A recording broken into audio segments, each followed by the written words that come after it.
चलिए तो चलते हैं कहानियों के सफ़र पे मेरे साथ। सुनिए मगर प्यार से। तो आज की कहानी है अमृता प्रीतम जी की लिखी हुई एक रुमाल, एक अंगूठी, एक छलनी। चलिए फिर इस कहानी में खुद को ढूंढने की और खुद को खोजाने की कोशिश करते हैं। कच्ची पहली से लेकर 8वीं तक बंती हमारे साथ पढ़ती रही। अभी वह 5वीं में पहुंची ही थी, उसके पिता उसे स्कूल से छुड़ाने के लिए आ गए। हमारे स्कूल की बड़ी उस्तादनी ने बंती की फीस माफ़ कर दी और यूँ उसे स्कूल न छोड़ने दिया। 7वीं और 8वीं कक्षा की लड़कियां देखने में एक साथ एक कमरे में बैठती थी, पर आधी छुट्टी के समय 8वीं की लड़कियां हम 7वीं की लड़कियों को अपने पास भी नहीं फटकने देती थी। हमेशा अलग होकर बातें करती रहती। हम 7वीं की लड़कियां जब उनके निकट जाती तो वे हमें दूर हटा देती।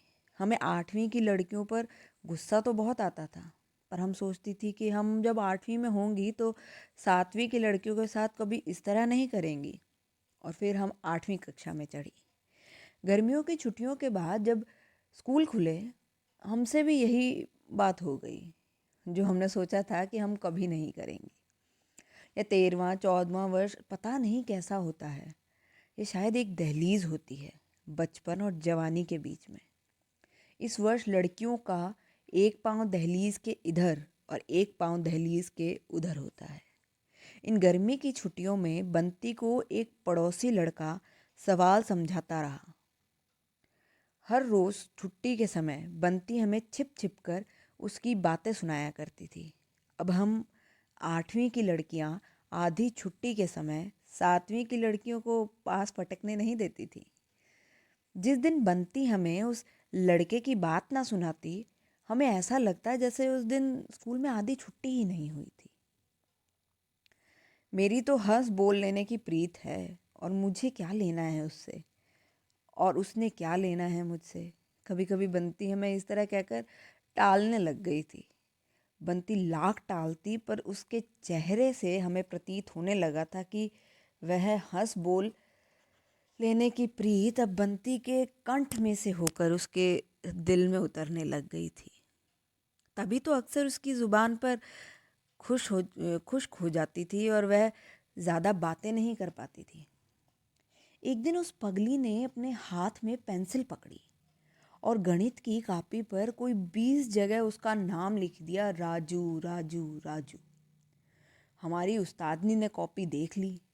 कक्षा में तो उसे कुछ न कहा, पर जब आधी छुट्टी हुई तो उसे अपने कमरे में बुलाया और कमरे का दरवाज़ा बंद कर लिया।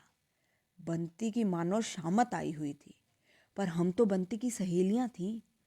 हम सबके चेहरे उतरे हुए थे। काफ़ी समय के बाद जब बंती बाहर आई तो रो रो के उसकी आंखें लाल हो चुकी थी। कॉपी पर जहाँ जहाँ राजू का नाम लिखा था, उस्तादनी ने रबड़ से उसे मिटा दिया था। 8वीं कक्षा जब एक नाव की तरह वार्षिक परीक्षा के किनारे लग गई तो सभी लड़कियां यात्रियों की तरह एक दूसरे से अलग हो गई। हमारा ये स्कूल तो 8वीं कक्षा तक ही था। बहुत सी लड़कियां अलग अलग स्कूलों में दाखिल हो गईं। बंती सिलाई के स्कूल में चली गई। 2 साल बाद मुझे बंती के विवाह का कार्ड मिला और लड़कियों को भी गया होगा। मैंने जल्दी से कार्ड पर लड़के का नाम पढ़ा, लिखा हुआ था करमचंद। कार्ड पर राजू के बजाय यद्यपि करमचंद लिखा हुआ था, तो भी वह विवाह का कार्ड था और हर एक विवाह को बधाई लेने का हक होता है। मैं अभी बंती के विवाह पर गई और उसे बधाई देने के लिए। बंती के हाथों में मेहंदी, बंती की बाहों में कलीरे। मैंने बंती को बधाई दी। मैं बंती से उस हंस बोल लेने की प्रीत के बारे में कोई बात नहीं करना चाहती थी, पर कुछ देर बाद वही मुझे एक तरफ ले गई और बोली, मेरी एक चीज़ संभाल कर रख लोगी? क्या? मैंने पूछा। एक रुमाल, उसने कहा। मुझे ये पूछने की ज़रूरत नहीं थी कि रुमाल किसका है। रुमाल राजू का ही हो सकता था। इसमें ऐसी कौन सी बात है? रुमाल तुम अपनी और चीज़ों के साथ ही कहीं रख लो ना, पर उसके एक कोने में उसका नाम लिखा हुआ है। किसी को क्या पता वे किसका नाम है। सिर्फ राज लिखा लिखा होता, कोई देखता पूछता तो कह देती मेरी सहेली का नाम है, पर राजू लिखा हुआ है। राजू तो लड़कियों का नाम नहीं होता ना। किस चीज़ से लिखा हुआ है नाम? उसने एक दिन पेंसिल से लिख दिया था। मैंने सुई लेकर धागे से कढ़ाई कर दी। बंटी ने कहा। धागा उधेड़ डालो, मैंने कहा। उधेड़ डालूं? यह तो मुझे ख्याल ही नहीं आया। बंटी ने एक लंबी सांस भरी, कहने लगी, तुम्हें याद है ना, एक दिन हमारी उस्तादनी ने रबड़ लेकर मेरी कॉपी में से उसका नाम ही मिटा डाला था। आज मैं उसी तरह से उसका नाम उधेड़ देती हूँ। मेरा मन भर आया। बंटी ने मेरे सामने ट्रंक में से सुर्ख रेशमी रुमाल निकाला और सुई लेकर उस पर कढ़ा राजू का नाम उधेड़ने में लग गई। बंटी ने ही तो उसका नाम काढ़ा था। बंटी ही की कॉपी पर से उसकी उस्तादनी ने राजू का नाम मिटा डाला था। विवाह के कार्ड पर समाज ने राजू का नाम न लिखने दिया और आज वही बंटी मेहंदी लगे हाथों से रुमाल पर उसका नाम उधेड़ रही थी। चलो छोड़ो अब इन बातों को। तुम खुद तो कहा करती थी बस हंस बोल लेने की प्रीत है। सोचा तो यही था, पर यह हंस बोल लेने का प्यार मेरी हड्डियों में समा गया है, लहू में रच गया है। बंटी की आंखें भर आईं। सुना है तुम्हारे ससुराल वाले बहुत अमीर हैं, अच्छे कर्मों वाली हो तुम। उसका नाम भी करमचंद। कितनी देर बाद मैंने बात को मोड़ा। नामों से भी कर्म बनते हैं। बंटी ने सिर्फ इतना ही कहा। कभी चिट्ठी लिखा करोगी या शहानी बनकर हम सबको भूल जाओगी? मैंने कहा। कहीं भूलना अपने बस में होता है? बंटी ने एक लंबी आह भरी। इस समय भी शायद उसके मन में सहेलियों का ख्याल नहीं था, सिर्फ राजू का ख्याल था। राजू को तुम चाहे भूलो ना भूलो, पर चिट्ठी तो तुम उसे लिख नहीं सकोगी। हमें कभी कभी लिख दिया करना, चाहे चिट्ठी में राजू की ही बातें लिखना। अच्छा, कभी कभी मन की भड़ास निकाल लिया करूँगी, पर एक बात है। क्या? तुम मुझे उसकी बात कभी ना लिखना। पता नहीं वे लोग कैसे हैं, बिल्कुल गांव में रहते हैं। सुना है चिट्ठी भी वहाँ हफ्ते में एक बार आती है, पते पर जिला, तहसील, डाकखाना, गांव और न जाने क्या क्या लिखना पड़ता है। शायद वे लोग मेरी चिट्ठी को पढ़कर ही मुझे दिया करेंगे। बंटी को ससुराल गए आज 15 वर्ष हो गए हैं। पहले 4-5 वर्षों में उसने मुझे कुछ पत्र लिखे, ज़्यादा नहीं, पर जितने भी लिखे उनमें उसके मन की भड़ास थी। मैं बंटी को हमेशा जवाब देती रही, पर उसके कहने के मुताबिक सिर्फ रस्मी किस्म के ही जवाब उसके पास पहुंचते रहे। कभी उसके मन की बातों का जवाब नहीं लिखा। फिर 10 वर्ष बंटी को पता नहीं क्या हुआ, उसने मुझे कोई पत्र ना लिखा। मैंने समझा अब वह अपने परिवार में खो गई होगी। मैंने भी कभी उसे पत्र ना लिखा। सोचा कहीं मेरा पत्र उसकी किसी सोई हुई पीड़ा को न जगा दे। पर आज बंटी का अचानक पत्र आया है। पता नहीं ये कैसा पत्र है। इसमें सिर्फ उसके मन की आवाज़ नहीं, इसमें जैसे हर स्त्री के मन की आवाज़ हो। मेरा मन भरा हुआ है। उसने मुझे जवाब देने से रोका है, नहीं तो आज मैं उसे बहुत लंबा पत्र लिखती और मेरा मन हल्का हो जाता। आज मैंने उसके सारे पुराने पत्र निकाले हैं। बीच के 2-3 पत्र नहीं मिल रहे और आज का पत्र भी सामने रखा हुआ है। एक बार सारे पत्रों को पढ़ रही हूँ। एक स्त्री के मन की आवाज़। कैसा गांव है, जो आज काम वही कल का काम। ये पता नहीं लगता कि आज कौन सा दिन है। सिर्फ जब गांव में डाकिया आता है तो पता लगता है कि आज मंगल है या शनि। यहाँ पूरे हफ्ते में 2 बार डाकिया आता है। जैसे शहरों में तेल तांबा मांगने वाले हफ्ते में 2 बार आते हैं। जब डाकिया आता है मुझे ऐसा लगता है मानो वह कह रहा है, मंगलवार टले भार तेल तांबे का दान, या शनिवार टले भार तेल तांबे का दान। पर वे लोग पता नहीं कैसा तेल तांबा दान करते हैं, जिन्हें उनके मित्रों के प्यारों के पत्र आते हैं। मैं किसके पत्र के लिए डाकिए का रास्ता देखूं? अच्छा, तुम ही मुझे 2 शब्द लिख देना। कोई बात ना लिखना पत्र में, बस इतना ही कि तुम्हें मेरा पत्र मिल गया। मैं इतनी बात के लिए ही डाकिए का रास्ता देखूंगी। तुम्हारी बंटी।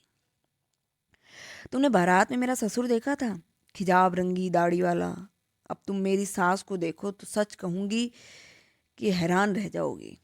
सास तो क्या, अभी वह पुत्र वधू भी नहीं लगती, बिल्कुल कुंवारी लगती है। उम्र वह में वो मुझसे 3-4 वर्ष ही बड़ी होगी, पर शारीरिक तौर पर बहुत कोमल है, पतली सी लचकती हुई हिरनी जैसी। चाहे वह मेरी सौतेली सास है, पर है तो सास ही ना। अगर वह मेरी सास ना होती तो सच कहती हूँ उसे अपनी सहेली बना लेती। आज मंगलवार था, डाकिये को आना था। मुझे ख्याल आया शायद तुम्हारा पत्र आए। मैं दरवाजे में खड़ी होकर डाकिये का रास्ता देखने लगी। मेरी सास भी मेरे पास आकर खड़ी हो गई। डाकिया आया, उसने मुझे एक पत्र दिया। मैंने सास के चेहरे की ओर देखा। उसका चेहरा बहुत ही उदास था। ऐसा लगता था जैसे आज ज़रूर ही किसी का पत्र उसके लिए आना था, पर आया नहीं। भाभी कोई चिट्ठी आनी थी तुम्हारी? मैंने उसे इतनी उदास देखकर पूछा। मुझे किसकी चिट्ठी आएगी? पहले तो उसने यह कहा और फिर कहने लगी, आनी तो थी एक चिट्ठी पर आई नहीं। किसकी चिट्ठी? मैंने फिर पूछा। ईश्वर की चिट्ठी। और मुझे किसकी चिट्ठी आएगी? लगता था वह अभी रो पड़ेगी, पर वह रोई नहीं, या ऐसा रोना रोई जो किसी को दिखाई नहीं दिया। हम स्त्रियां कैसा रोना रो सकती हैं? कभी कभी मेरा दिल करता है मैं भी जोर से रोऊं और वह भी जोर जोर से रो सके। तुम्हारी बनती। सच मानो, जब से यहाँ आई हूँ मुझे यह घर कभी अपना नहीं लगा। बिल्कुल मेहमान सी लगती हूँ इस घर में। अब इस घर ने मुझे बांध लिया है। एक छोटा सा राजू आ गया है मुझे बांधने वाला। घर के सभी लोग उसे दीपक कहकर बुलाते हैं। शाम के समय काफ़ी ठंडक उतर आती है। मैं ये लाल रेशमी रुमाल उसके सर पर बांध देती हूँ। लाल रुमाल में वह और भी सुंदर लगता है। मैं उसे गोद में लेकर देर तक उसका मुख देखती रहती हूँ। तुम्हारी बनती। मेरा राजू 3 वर्ष का हो गया है। तुम्हें अपने मन की बात बताऊं, कभी कभी जब मैं राजू के मुख को देखती हूँ तो देखते देखते उसका मुंह बड़ा हो जाता है, उसका कद भी बड़ा हो जाता है, जैसे मेरा राजू 25 वर्ष का हो गया हो और मैं अभी 20 वर्ष की ही हूँ। देखा मैं कितनी पागल हूँ। बड़ा शरारती है मेरा राजू। अभी मेरे पास खेल रहा था, अभी रसोई में जा पहुंचा है। गर्म चूल्हे में पानी का गिलास उड़ेल दिया है। सारा चूल्हा फट गया है। मेरी सास बेचारी को दिन भर लग कर बनाना पड़ेगा।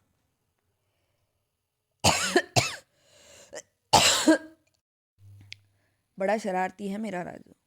अभी मेरे पास खेल रहा था, अभी रसोई में जा पहुंचा है। गर्म चूल्हे में पानी का गिलास उड़ेल दिया है। सारा चूल्हा फट गया है। मेरी सास बेचारी खुद दिन भर लग कर बनाना पड़ेगा। हाँ, तुम्हें एक बात बताऊं, मेरी सास चूल्हा चूल्हा क्या बनाती है, जैसे कोई बुत तराशती हो। तुमने कहीं ऐसा बांका चूल्हा नहीं देखा होगा। उसे चूल्हा बनाने का बहुत चाव है। थोड़े थोड़े दिन के बाद चूल्हा तोड़कर फिर से बनाने लगती है। जिस दिन वह अंदर का चूल्हा बनाती है उस दिन मैं बाहर के चूल्हे पर रोटी बनाती हूँ। वैसे जहाँ तक बन पड़ता है, वह खाना पकाने का सारा काम स्वयं ही करती है। जब वह 15-20 दिन बाद रसोई का चूल्हा तोड़कर नया बनाने लगती है, उस दिन खाना पकाने के काम को हाथ नहीं लगाती। चूल्हा बनाने का तो उसे कोई खप्त है। आए दिन मिट्टी में पानी डालकर बैठ जाती है।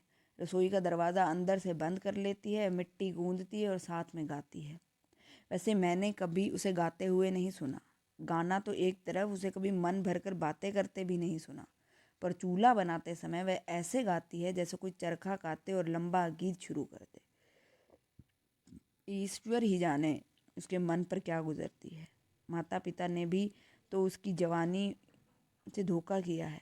हीरे जैसी लड़की को तराजू में रखकर चांदी के रुपयों की एवज कंकड़ के पल्ले बांध दिया। अच्छा, 2 शब्द जल्दी लिखना। तुम्हारी बनती। तुमने गीतों के बारे में पूछा है जो मेरी सास गाती है। पूरा गीत उसने कभी नहीं गाया। जब कभी एक टप्पा गाती है तो घंटा भर वही गाती रहती है। आज भी उसने पुराने चूल्हे को तोड़कर नया बनाना शुरू किया है। रसोई का दरवाज़ा अंदर से बंद है। उसकी आवाज़ आ रही है, आ रे चांद हाथ सेक लें, बिरहा की आग हमने आंगन में जलाई है। और मैं तुम्हें पत्र लिखने लग गई हूँ। मैं बाहर आंगन में बैठी हूँ, उसने कोई और टप्पा शुरू किया तो मैं तुम्हें लिखूँगी। दिन ढल चला है, वही टप्पा सारे दिन गाती रही है। आज उसकी आवाज़ भी रूंधी हुई थी। कितनी देर तो उसकी आवाज़ निकली ही नहीं, रुक रुक कर आवाज़ आई है। अगर नौकरी पर चले हो तो हमें जेब में डाल लो, जहाँ रात पड़े हमें निकाल कर कलेजे से लगा लेना। हाँ, मुझे उसका एक गीत याद आया है। उसने आज तो नहीं गाया पर पहले गाया करती थी। आपने ना सुख का संदेशा भेजा, ना आपने चिट्ठी भेजी है। किसके हाथ में सुख का संदेशा भेजूं, किसके हाथ में चिट्ठी भेजूं। लिखने के लिए कागज़ नहीं है, कलम के लिए काही नहीं है। दिल का टुकड़ा मैं कागज़ बनाती हूँ और अंगुलियों को काट कर काही।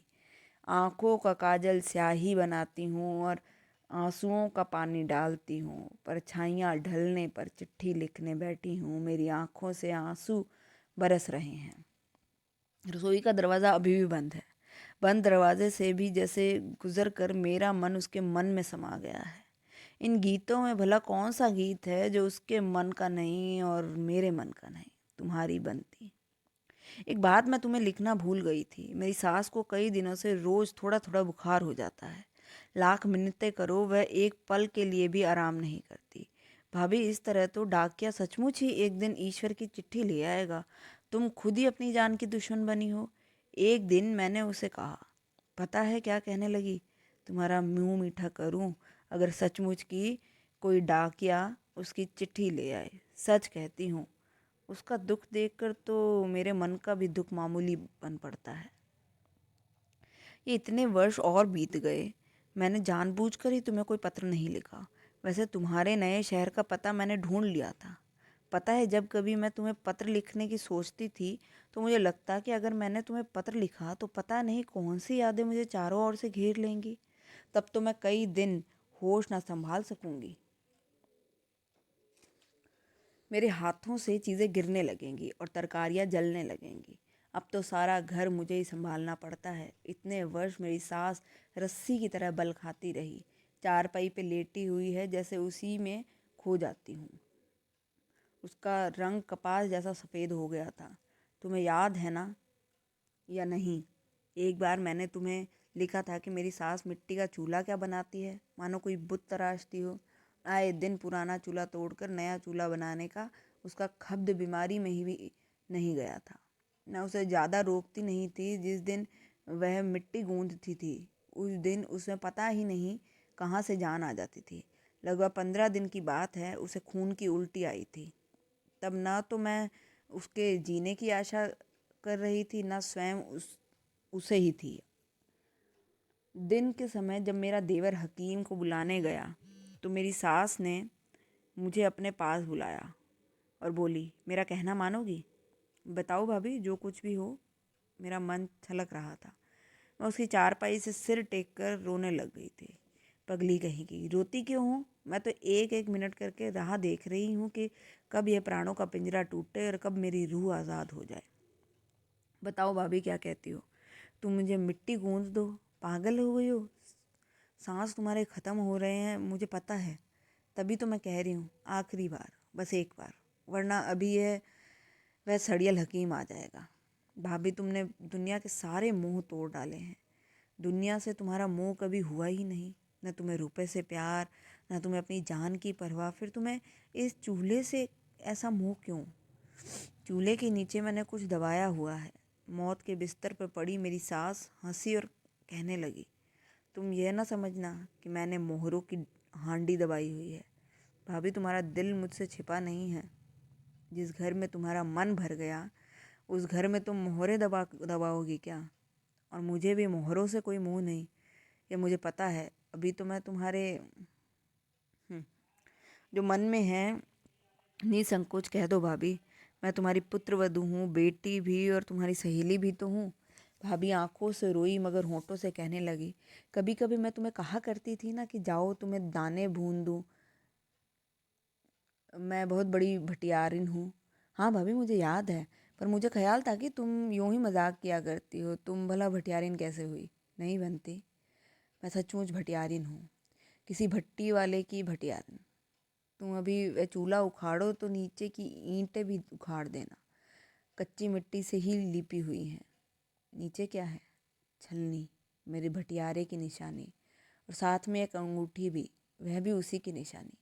और भाभी ने बड़े भाभी ने अपने उखड़ रहे सांसों से मुझे बताया कि उन्हें अपने गांव के एक लड़के से प्यार था। मोती नाम था उसका। माता पिता को नकली ही मोती पसंद आया। उन्होंने बेटी को कौड़ियों के मोल बेच दिया। विवाह को कुछ ही महीने हुए थे कि उदास मोती ने भटियारा बन के उसके ससुराल के गांव में भट्टी शुरू कर दी। जब मेरी सास दाने भुनाने गई तो मोती को भटियारा बना देखकर जैसे उसकी भट्टी में खुद ही भुनने लग गई। मोती ने जो कदम उठाया था उससे भला उसका क्या बनता सवरता, और रूपो का भी क्या सवरता। एक दिन रूपो उसके पाँवों पर गिरकर रोई। तुम्हें मेरी कसम है जो तुम अपनी यह हालत बनाओ। भुने हुए बीज जब उगेंगे नहीं, उसी दिन रूपो ने उसकी भट्टी तोड़ डाली।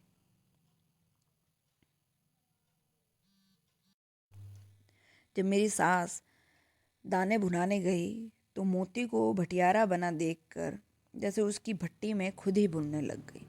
मोती ने जो कदम उठाया था उससे भला उसका क्या सवरता, और रूपो का भी क्या ही सवरता। एक दिन रूपो उसके पाँवों पर गिरकर रोई। तुम्हें मेरी कसम है जो तुमने अपनी यह हालत बनाई। भुने हुए बीज अब उगेंगे नहीं। उसी दिन रूपो ने उसकी भट्टी तोड़ डाली। कढ़ाई उससे उठाई नहीं गई, सो वह छलनी ही उठा लाई और उसे हुक्म दे आई कि अपने गांव वापस लौट जाए। मोती ना उसकी कसम लौटा सका और ना उसका हुक्म टाल सका। अपनी अंगूठी एक निशानी उसने रूपो को दी और दूसरे दिन पता नहीं कहाँ चला गया।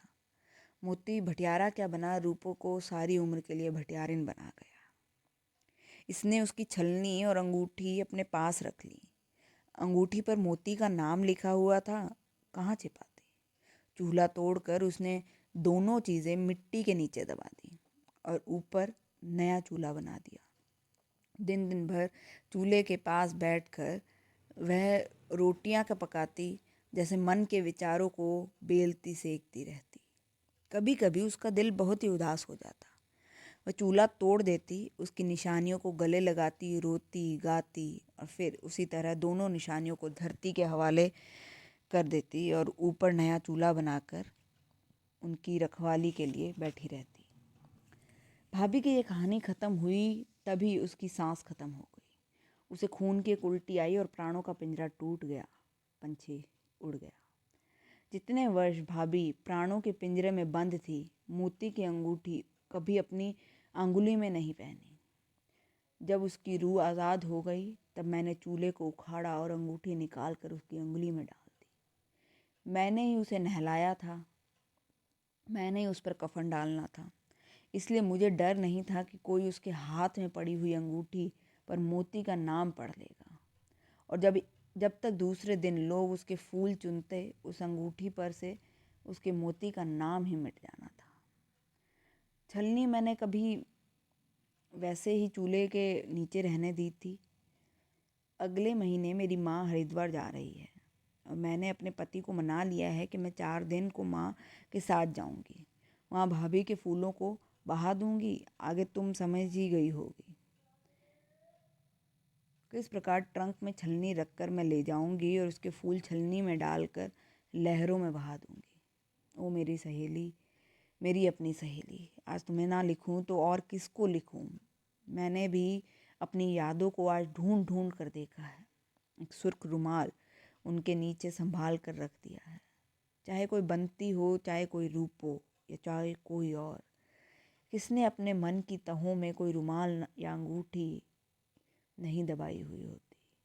हम अभागिनें तो किसी से प्यार करती हैं, जन से भटियारने हो जाती हैं, दिल की भट्टी पर अपनी सांसों को दानों की तरह भूनती हैं और यादों की छलनी में से वर्षों रेत छानती हैं।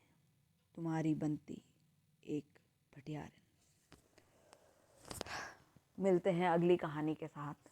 तब तक के लिए आज के इस कहानी का किरदार बनकर इस कहानी को जीते रहना।